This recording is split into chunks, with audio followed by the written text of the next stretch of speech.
ఆరోగ్యాభిలాషులందరికీ నా హృదయపూర్వక నమస్కారములు. మనిషి బ్రతికినంతకాలం ఆరోగ్యంగా బ్రతకాలి, సుఖ సంతోషాలతో కాస్త ఆనందంగా జీవించాలి అని కోరుకుంటూ ఉంటారు. ఇది ఒక మంచి శుభమైన కోరిక.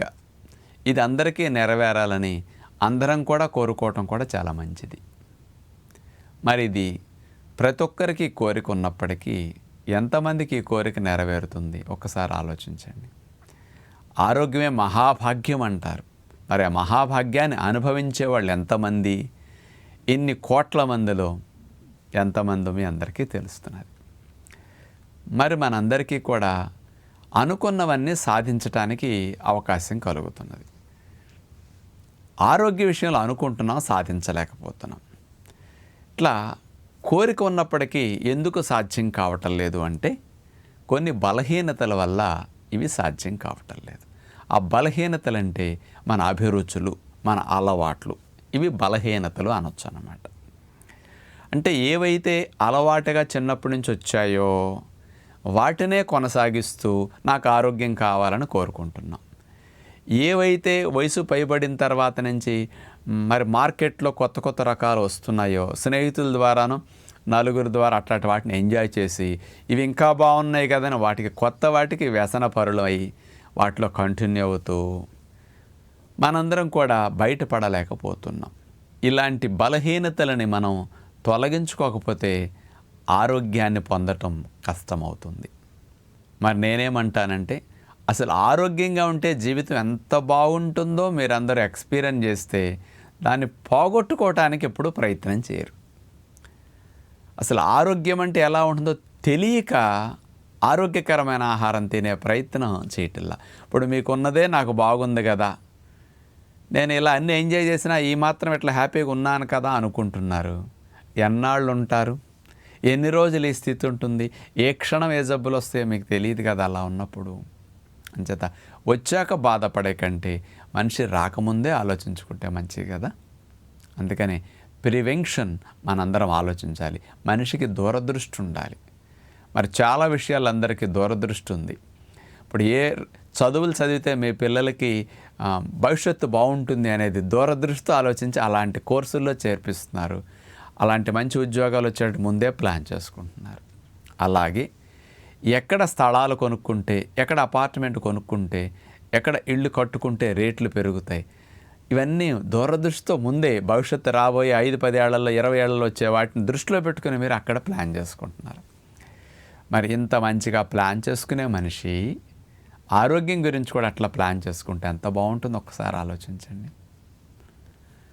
నిజంగా అట్లా ఆలోచిస్తే ఆరోగ్యపు రుచి అనుభవించవచ్చు అంటా నేను. దానికి ఎగ్జాంపుల్ నేనే.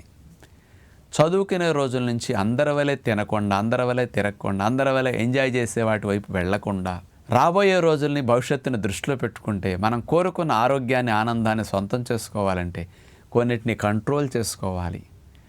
అభిరుచులుగా వచ్చిన వాటిని కూడా, ఏదో చిన్నప్పటి నుంచి అలవాటుగా వచ్చిన వాటిని కూడా కొన్ని అవి మంచిది కాదని ఎక్స్పీరియన్స్లో తెలుస్తుంది కాబట్టి వాటిని మానేయాలి అని కాస్త మనసులో నిగ్రహం పెంచుకుని క్రమశిక్షణ కలిగిన ఆహార నియమాలని, అలవాట్లని నేను అభ్యాసం చేయటం ద్వారా, ఆచరించటం ద్వారా మరి ఆరోగ్యం అంటే ఎలా ఉంటుంది, ఎలాంటి లక్షణాలు ఉంటాయి అనేది స్వయంగా నేను 30 ఏళ్ల పైనుంచి అనుభవిస్తూ ఉన్నాను.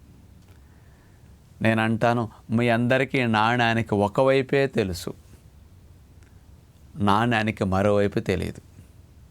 నాకు నాణ్యానికి 2 వైపులు తెలుసు అంట. అటు డాక్టర్లైనా, సైంటిస్టులైనా, సమాజంలో చాలామంది రకరకాలుగా ఏదో జిమ్ చేస్తూ ఆహార నియమాలు రకరకాలుగా బాగా ఫాలో అవుతూ నేను హెల్దీగా ఉన్నాను అనుకుంటారు. అది హెల్దీ కాదు. నిజముగా ఆరోగ్యంగా ఉంటే అసలు ఎలా ఉంటుంది అనే దాని రుచి ఎక్స్పీరియన్స్ చేస్తే తప్ప తెలియదు. ఇంటర్నల్గా ప్యూర్గా ఉన్నప్పుడు, క్లీన్గా ఉన్నప్పుడు అసలు లక్షణాలు ఎట్లా ఉంటాయంటే నోరు వాసన రాదు, నాలుగు గీయకపోయినా, బ్రష్ చేయకపోయినా, పేస్ట్ పెట్టకపోయినా, చివరికి పట్టుకుని సొంగ వాసన చూసినా సొంగ కూడా వాసన రాదు. లోపల హెల్దీగా ఉన్నప్పుడు స్వచ్ఛతకి గుర్తు ఇది. అలాగే ఆరోగ్యంగా ఉన్నప్పుడు మలమూత్రాదులు విసర్జించిన మలమ వాసన రాదు, గ్యాస్ వాసన రాదు, మల విసర్జన జరిగేటప్పుడు ఏమాత్రం ఇంత కూడా అసౌకర్యం మనకి స్మెల్ అనిపించదు. ఇది హెల్దీ లక్షణం. మూత్రం పోసి నీళ్లు పోయకపోయినా దొడ్డి వాసన రాదు. చెమట పట్టినా, చెమట బట్టలకై ముద్దైనా మన చెమట కంపు పక్కవారి కొంచెం కూడా వాసన రానట్టుగా అనిపించాలి. మన వాసన మనకు అనిపిస్తున్నా, సాక్స్ ఇప్పేసినప్పుడు కాళ్ళు కంపు కొడుతున్నా ఇది మంచి లక్షణం కాదు, ఇది ఆరోగ్య లక్షణం కాదు. మీలో చాలామంది హెల్దీ అనుకుంటారే, మరి ఇవన్నీ వాసనలు వస్తుంటాయి కదా. అపరిశుభ్రమైన వాతావరణం ఉన్నప్పుడు లక్షణాలు అట్లా ఉంటాయి, పరిశుభ్రత ఉండి హెల్దీగా ఉన్నప్పుడు ఇట్లా లక్షణాలు ఉంటాయి. ఇవి ఎవరికి ఎక్స్పీరియన్స్ లేదు, ఇప్పుడు నేను ఎక్స్పీరియన్స్ చేస్తున్నా. అట్లాగే పిలిస్తే నాకు పేగులు పలుకుతాయి, రమ్మంటే మోషన్ వస్తుంది. 2 minutes కూడా పట్టదు ఆలోచన పెడితే మోషన్ అర్జెంటుగా జరిగి వెంటనే పరిగేయాలనే ఫీలింగ్ రావడానికి. దొడ్లోకి వెళితే 5 సెకండ్లు. పశుపక్షాదుల మలాన్ని ఎట్లా విసర్జిస్తాయి, మేము 5 సెకండ్లో మోషన్ విసర్జించేస్తూ ఉంటాం. అంటే పడుకుంటే 2 minutesలో నిద్రపోతాం. అంటే ఫిజికల్గా ఇట్లాంటి లక్షణాలు ఉంటాయి. రోజంతా గాలిలో తేలినట్లు ఇక్కడ పొట్ట ప్రేగుల్లో కానీ గొంతులో కానీ ఎక్కడ ఇంత అసౌకర్యం కానీ, మంట కానీ, గ్యాస్ కానీ, పొట్ట పట్టేయటం కానీ, ఇంత తలనొప్పి కానీ, ప్రేగుల్లో అసౌకర్యాలు కానీ ఏమీ డైజెషన్ అయ్యేటప్పుడు, తినేటప్పుడు, తిన్న తర్వాత ఎప్పుడు అనిపించవన్నమాట. ఇట్లా ఉంటాయి ఆరోగ్యపు లక్షణాలు. రోజంతా పని చేస్తున్న అలసట నీరసం లేకుండా యాక్టివ్గా ఉండగలుగుతాం.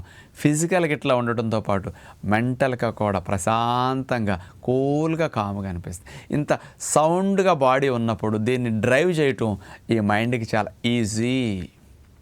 అందుకని సౌండ్ బాడీ ఉంటే సౌండ్ మైండ్ కూడా మెల్లగా డెవలప్ అవుతుంది.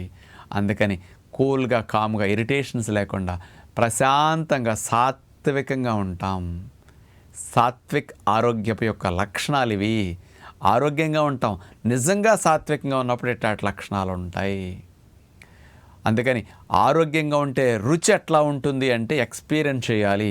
తిరుపతి లడ్డు రుచి ఎలా ఉంటుంది మీకు అనుభవిస్తే తప్ప తెలియదు. బందర్ లడ్డు రుచి ఎలా ఉంటుంది మీకు అనుభవిస్తే తప్ప తెలియదు. ఈ రెండిటికి రుచిలో భేదం ఎలా ఉంటుంది మాటల్లో చెప్పండి చూద్దాం. ఎవ్వరు ఎక్స్ప్లెయిన్ చేయలేరు. ఆ లడ్డు తిన్నప్పుడు దాని రుచి అనుభవంలో తెలుస్తుంది, తిరుపతి లడ్డు తిన్నప్పుడు అది రుచిలో తెలుస్తుంది. దానికి డిఫరెన్స్ లేదా? చాలా ఉంది. ఎంత ఉంది చెప్పలేరు, ఎక్స్పీరియన్స్లో తెలుస్తుంది. అందుకని మీరందరూ బందర్ లడ్డు రుచే చూశారంట. నేను ఇప్పుడు మీకున్నదాన్ని ఆరోగ్యం అనుకోవటం బందర్ లడ్డు రుచే గొప్పగా ఉంది, ఇంతకంటే ఇంకా టేస్ట్ అయిన లడ్డు ఇంకోటి లేదని వాదిస్తున్నారు మీరు. నేను బందర్ లడ్డు తిని చూసా, తిరుపతి లడ్డు కూడా తిని చూసా. అప్పుడు అర్థమైంది బందర్ లడ్డు తిరుపతి లడ్డుకి పోల్చడానికి కూడా పనికిరావు. మార్కులు వేస్తే డిపాజిట్లు కూడా బందర్ లడ్డుకి దక్కవు తిరుపతి లడ్డు రుచితో పోలిస్తే అని నాకు అర్థమైంది. అంటే చూడనప్పుడు తెలియదు కదా. అంటే ఆరోగ్యంగా ఉంటే ఎలా ఉంటాము అంటే అలాంటి లక్షణాలు మనకు వస్తాయి. అందుకని నేను అంటాను, చనిపోయేలోపు ఒక 6 నెలలు 1 year అన్నా ఆరోగ్యాన్ని ఎక్స్పీరియన్స్ చేసి చచ్చిపోండి అంట.